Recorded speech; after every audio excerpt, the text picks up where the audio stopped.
Hey, thanks for stopping by my neck of the woods. I'm the gig geezer in Wood Lane, and when I'm out there driving, I'm out there to make some money. I want to help you maximize your gig hustle.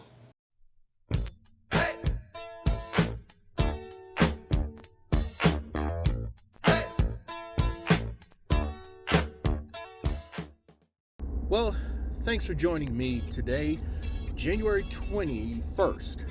It is 35 degrees and there is talk of winter weather, a mix of sleet, possibly snow 1 to 3 inches.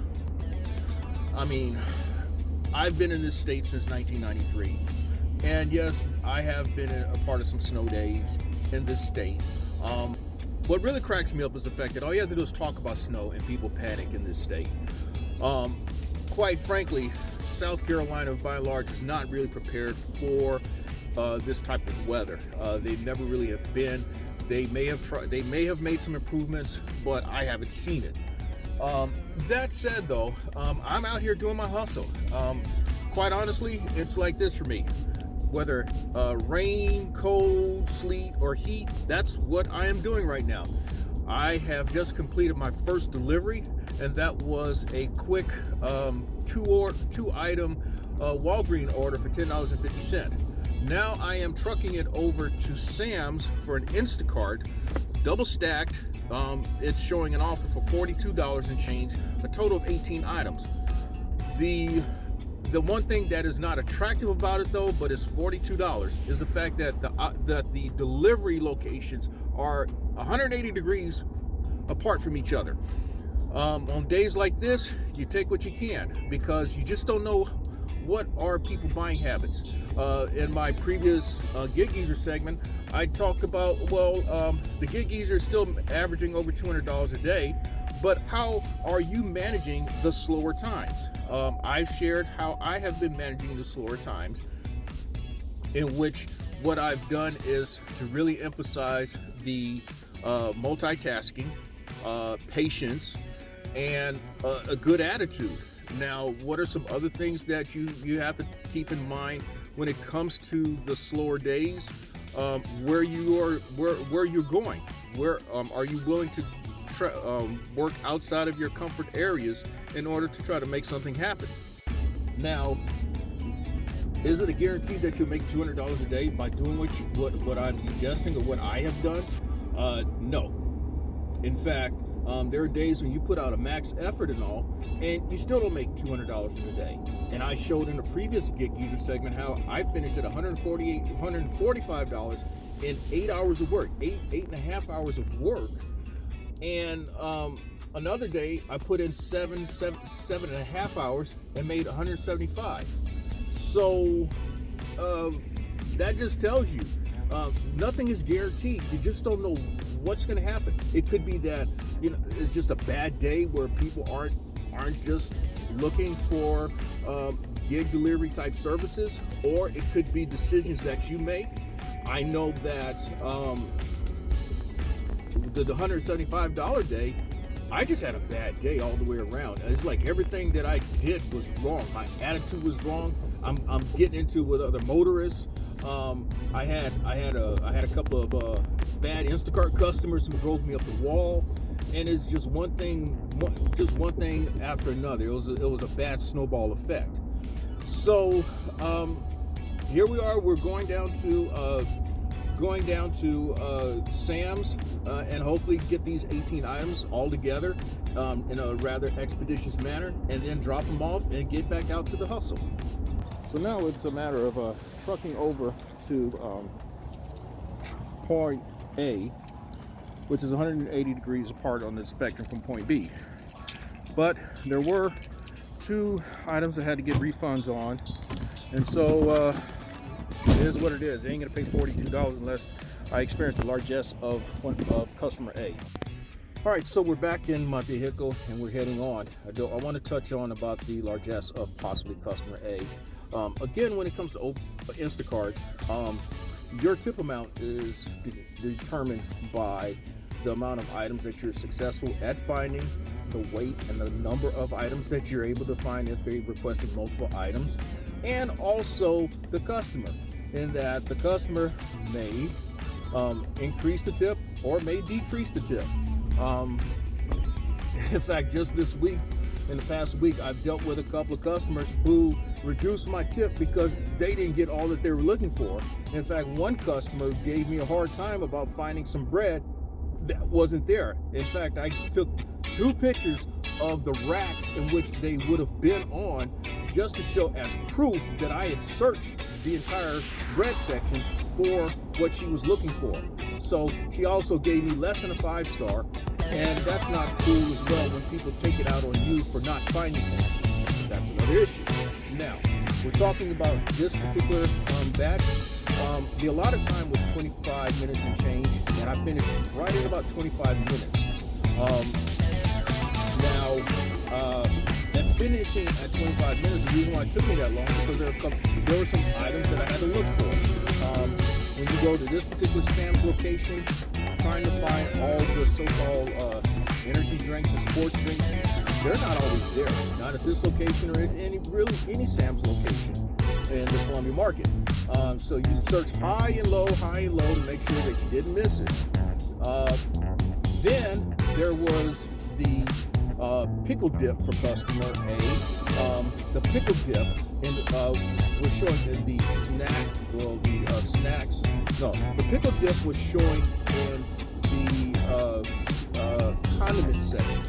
No, the pickle dip was over in the refrigerated deli section. And another thing, the pulled chicken, it was showing in the frozen section, when in fact it was on the other side of the refrigerated section where that pickle dip was. The last one was the tortilla chips. Now normally the tortilla chips are down one particular aisle, but no, they moved it to another aisle, and so you had to look high and low search high and low for that. Now I understand why the stores do that. They move items around to show that, hey, they got different items coming in, or to accommodate for newer items coming in. Another thing is that from a loss prevention standpoint, familiarity is how people steal things. If they know that certain things are located in a certain place, they know where to go. So if you move it around, now they got to search a little bit to find it. So I get that. But when you're doing Instacart and time is money, sometimes those little housekeeping things that they do can affect how you feel about doing your hustle. So I just dropped off the second of 2 Instacart orders. Customer A was on one side of town, customer B was on the other side of town. As I mentioned, being in 180 degrees opposite directions of each other. Well, en route to coming to customer B drop off, I happened to catch a Roadie. That Roadie is for $37.15. It's from a tire distributorship. There's 3 prominent tire distributorships in the Columbia market. I've gotten my share of Roadie gig opportunities from each of these places. This one's for $37.15. Yesterday I got one for $47.15 from the same tire distributorship where I'm traveling to now. And the drop-off location was to the same place. So definitely $37.15 helps out.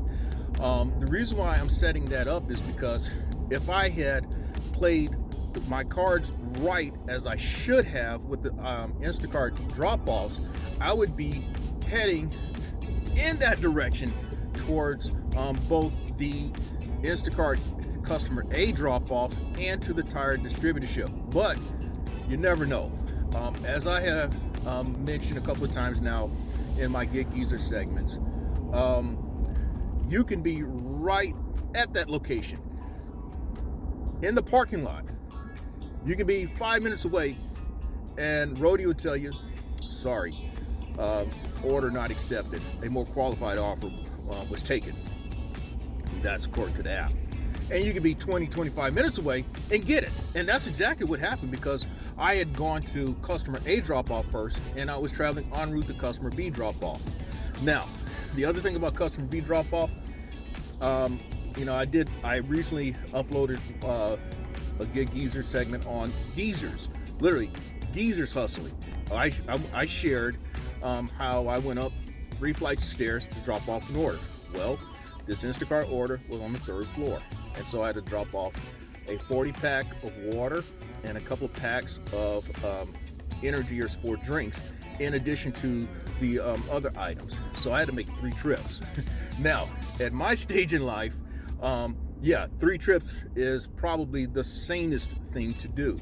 There was a time when maybe I was 25, I'd probably do it in 2 trips. I would take all 3 waters up 3 flights of stairs, and then come back with or I try to balance them all. Do it in 1 trip. But you multiply 25 times 25, and that's pretty close to my age. As I shared already, that I'll be 60 next year, 2013. So if you multiply 25 times 25, that's 62 and a half years old. So no, you don't do that at this stage in life, especially with partial rotator cuff tear and cobalt and titanium in one hip, and half of the cartilage remaining in the other hip. The body doesn't respond to those type of things as well.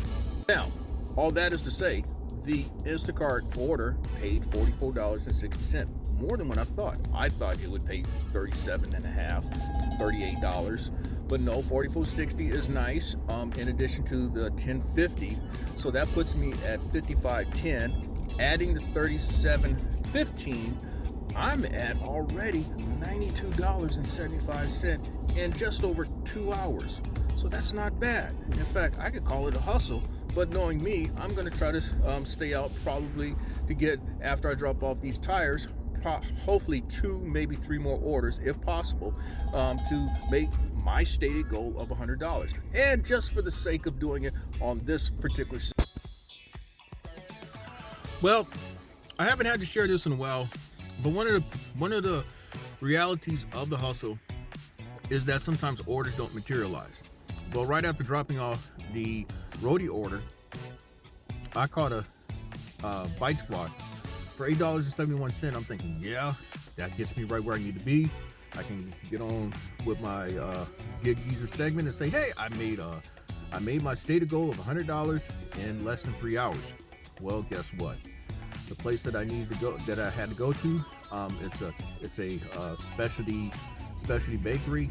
They're closed because of fear of the weather, fear of the possible winter mix or actual small amount of snow that may hit the area tonight or today and this afternoon and tonight. Well, so guess what? That's the place. They're closed. There's another location that's about 15-20 minutes away from here. Same place, specialty bakery. They're probably closed as well. So I get to contact BiteSquad and tell them to cancel the order. Of course, I don't get paid for it. That's because that's the way BiteSquad works. You don't get paid. You don't deliver, you don't get paid. So hopefully we can catch another opportunity, and I could say $100 for today. If not, I'm okay with $92 for the first half hustle. Just like that, the Gig Geezer got bailed out in terms of meeting his stated goal of $100 in less than 3 hours in this first half hustle today. I got a $10.75 order, 4 items from CC's. CC's is a place that I don't go to often or accept orders from often. Obviously, it has to be one where it's worth my while, and this one actually is worth my while because it's for the right type of money, and it's going to take me in the direction of me going home. So, am I going to go back out for the evening hustle? Probably. Hopefully, there will be places open this evening so that we can see what happened. Quite honestly, you may question my sanity, but hey, I need the money. I need to make the money, and the only way to do it is you got to get out there. So, with a quick wrap up, this is not the final tally because we don't know what the tip is. But what we can say is that 2 DoorDash orders, $10.50, $10.75, so that's $21.25. Then there is the Instacart order, $44.60, so that's $65.85. And then you add $37.15 for the Roadie, so that puts you at $103 and change, just a tick over $103, and like I said, less than 3 hours. Now, how did the gig geezer do it? He worked multiple apps, and he's willing to drive where he has to drive within reason to make it happen. Now, a lot of drivers make a big deal about miles and how it should be done based on decisions should be based on dollars per mile, but that's a market-driven thing. I live in the middle of South Carolina, Columbia. The Columbia metropolitan market is really comprised of 4 counties, 2 primary counties of Lexington and Richland County. Things are rather spread out here. And so if you drive 15 minutes, you can be into another county. You drive 20 minutes, you can pretty well cover 20 miles conceivably, and that's a pretty good hike. So I have to think in terms of minutes, but also have to think in terms of location, meaning that I have to know the market. And so that's how I make my decisions. Of course, the decision is also based on dollar amounts, not so much as dollar per miles, but flat out dollar amounts. And so when things are slow, I have to be patient. I have to be disciplined. I have to stick to my process. These are things that I've said often. Sometimes you just have to keep preaching the same message, and hopefully people catch on to what you're saying. Again, is this something that can be done all the time? I can't say that, because you're not always going to make your stated goal each time you go out, or for each hustle, or for the entire day. That's just the way it is.